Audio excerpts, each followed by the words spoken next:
अस्सलाम वालेकुम स्टूडेंट्स। अपने प्रीवियस लेक्चर में हम लोग डिस्कस कर रहे थे ऑर्गेनेलीज़ को, और उन्हीं ऑर्गेनेलीज़ को कंटिन्यू करते हैं। उनसे आगे नेक्स्ट ऑर्गेनेली है हमारे पास वैक्यूल्स।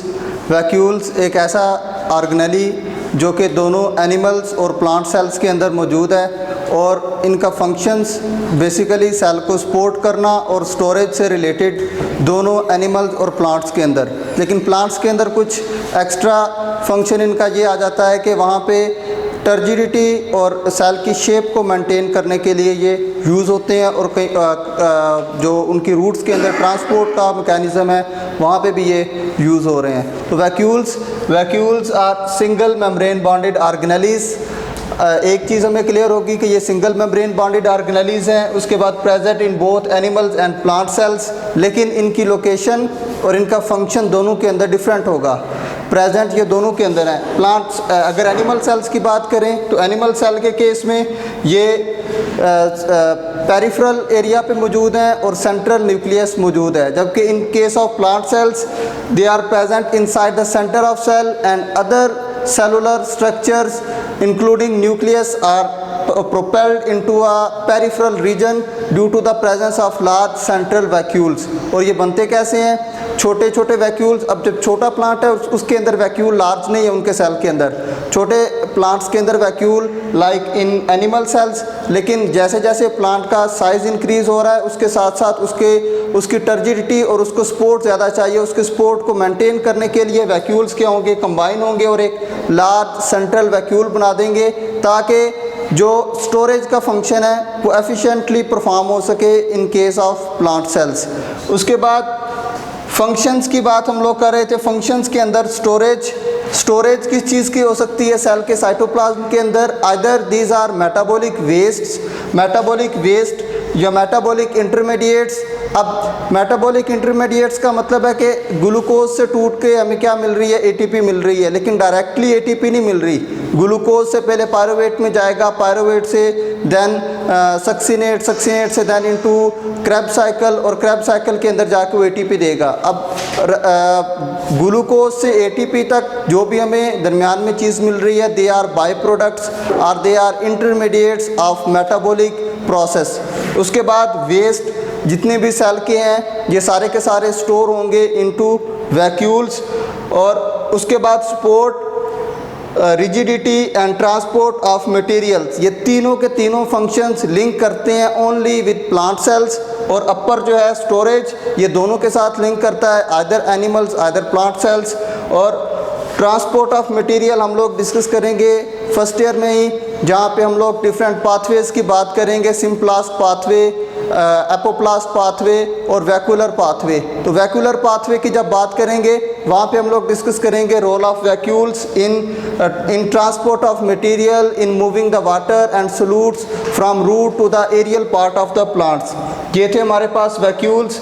जस्ट इनकी स्ट्रक्चर की बात की और इनकी प्रेजेंस की बात की, और उसके बाद इनके फंक्शंस को देखा। नेक्स्ट है हमारे पास organelle, that is non membrane bonded organelle. अब नॉन मेम्ब्रेन बॉन्डेड ऑर्गेनेली है, हम इसको कह रहे हैं cytoskeleton. Combination of two words, cyto for cell and skeleton for support. इसका मतलब है कि ये सेल को सपोर्ट करने के लिए मौजूद है।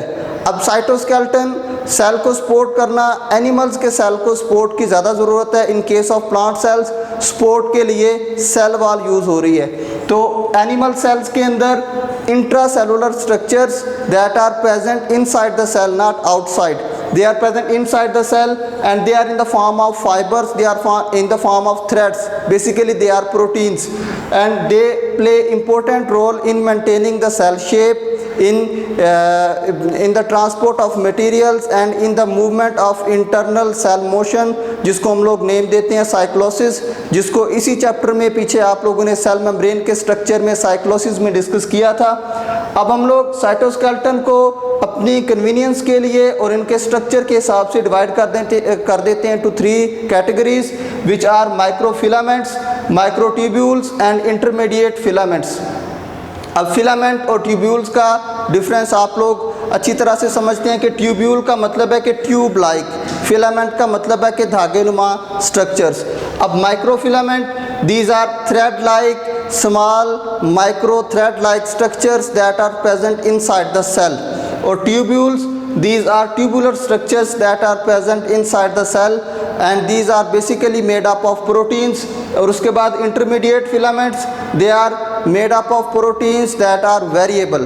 अब बात करते हैं इनके डायमीटर की, तो इनके डायमीटर में अगर माइक्रोफिलामेंट का डायमीटर देखें तो 7 to 8 नैनोमीटर और उसके बाद माइक्रोट्यूब्यूल्स का 20 to 25 नैनोमीटर।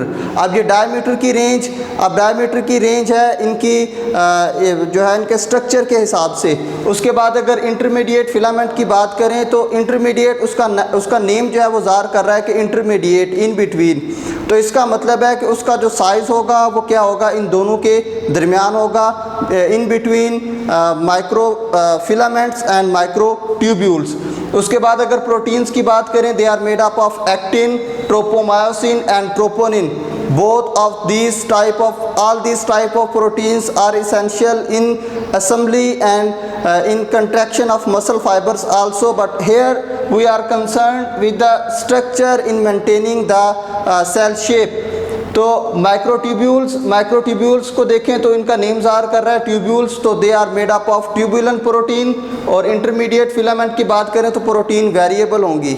इसका मतलब है उनके अंदर मायोसिन भी हो सकती है, उनके अंदर ट्यूबुलन भी हो सकती है, उनके अंदर एक्टिन भी हो सकती है, तो वेरिएबल प्रोटीन उनके अंदर मौजूद हैं। फंक्शन की बात करें तो माइक्रोफिलामेंट्स को हम लोग कहते हैं इंटरनल सेल मूवमेंट। सेल के अंदर की जितनी भी मूवमेंट है उसके अंदर ये इन्वॉल्व हैं। अब सेल के अंदर किस चीज़ की मूवमेंट हो रही है? सेल के अंदर आप लोगों ने देखा कि एंडोप्लाज्मिक रेटिकुलम से वेजिकल्स निकलती हैं और वो वेजिकल्स फ्यूज़ होती हैं गोल्जी बॉडीज़ के साथ। गोल्जी बॉडीज़ के साथ फ्यूज़ होने के बाद वो आउटसाइड द सेल सक्रीट कर दी जाती हैं। अब सेल के अंदर एंडोप्लाज्मिक रेटिकुलम से लेकर आउटसाइड द सेल जितनी भी सिक्रीशन हो रही है उसको जो मूवमेंट के लिए चैनल्स प्रोवाइड हो रहे हैं वो चैनल्स प्रोवाइड कर रहे हैं दीज माइक्रोफिलामेंट्स। उसके बाद amoeboid movement, these are a type of flagellated movement inside the cell which is responsible for maintaining the overall concentration of nutrients inside the cell. And then cyclosis को भी आप लोगों ने इसी चैप्टर में पीछे डिस्कस किया है। साइटोप्लाज्म के अंदर the streaming movement of cytoplasm is known as cyclosis, के साइटोप्लाज्म के अंदर की जो स्ट्रीमिंग मूवमेंट है उसको कंट्रोल किया जाता है with the help of cyclosis. Simple सिस की अगर एग्जांपल कोड करें, प्लांट सेल्स के अंदर अगर साइक्लोसिस की बात करें, उनके अंदर साइक्लोसिस किस लिए रिस्पॉन्सिबल है? अब प्लांट सेल्स के अंदर आप लोगों ने पढ़ा प्लास्टिड्स मौजूद हैं, प्लास्टिड्स, और प्लास्टिड्स के अंदर हम बात करते हैं क्लोरोफिल और क्लोरोप्लास्ट की। अब जैसे जैसे लाइट कंसंट्रेशन ज़्यादा होगी तो जिस साइड पे सनलाइट आ रही है, जिस साइड पे सनलाइट प्लांट को टच कर रही है, उस साइड पे सारे के सारे प्लास्टिड्स और क्लोरोप्लास्ट की मूवमेंट हो जाएगी ताकि वहाँ से एफिशिएंट लाइट एनर्जी को कैप्चर किया जा सके for the purpose of photosynthesis. उसके बाद हम लोग बात करें माइक्रोट्यूब्यूल्स के फंक्शन की, they play a role in the centriole formation. Centriole को कल डिस्कस करेंगे in detail that what is the role of centrioles inside the cell. उसके बाद cilia, flagella and basal body movements, cilia, flagella और basal body इनके formation के अंदर ये रोल प्ले करते हैं। और उसके बाद assembly and disassembly of the spindle fibres during mitosis and meiosis, वहाँ पे जो स्पिंडल फाइबर बनते हैं और उनको तोड़ा जाना इन द एनाफेज, ये दोनों के दोनों काम हो रहे हैं with the help of microtubules. Then हमारे पास आ जाती हैं इंटरमीडिएट फिलामेंट्स, इनका जो काम है they just maintain the cell shape. अब एनिमल सेल को सेल वॉल ने सराउंड नहीं किया हुआ, एनिमल सेल्स के अंदर जो सेल की शेप मेंटेन हो रही है वो हो रही है just with the help of these intermediate filaments, and these intermediate filaments provide the structure to the cell, and a specialized structure of the cell is responsible for the efficient functioning and specialized channels of these cells। ये हमारे पास थे साइटोस्केलेटन्स के cell के अंदर inside the cell जो supporting elements हैं हम लोग उनको कह रहे हैं cytoskeletons. They are in the form of fibres and they are also non membrane bonded. उसके बाद हम लोगों ने इनकी तीनों कैटेगरीज को डिस्कस किया और उसके बाद हम लोगों ने इनके फंक्शंस और इनकी प्रोटीन्स को भी डिस्कस किया। अब नेक्स्ट लेक्चर में हम लोग डिस्कस करेंगे सेंट्रियोल्स को, जो कि लिंक करेंगे इन्हीं साइटोस्केलेटन के साथ। साइटोस्केलेटन में माइक्रोट्यूब्यूल्स के साथ सेंट्रियोल फॉर्मेशन की बात की, इनको कल डिस्कस करेंगे। और इस लेक्चर में आपको अगर कहीं पे भी कोई भी कन्फ्यूजन है तो आप लोग कमेंट सेक्शन में पूछ सकते हैं। Thank you.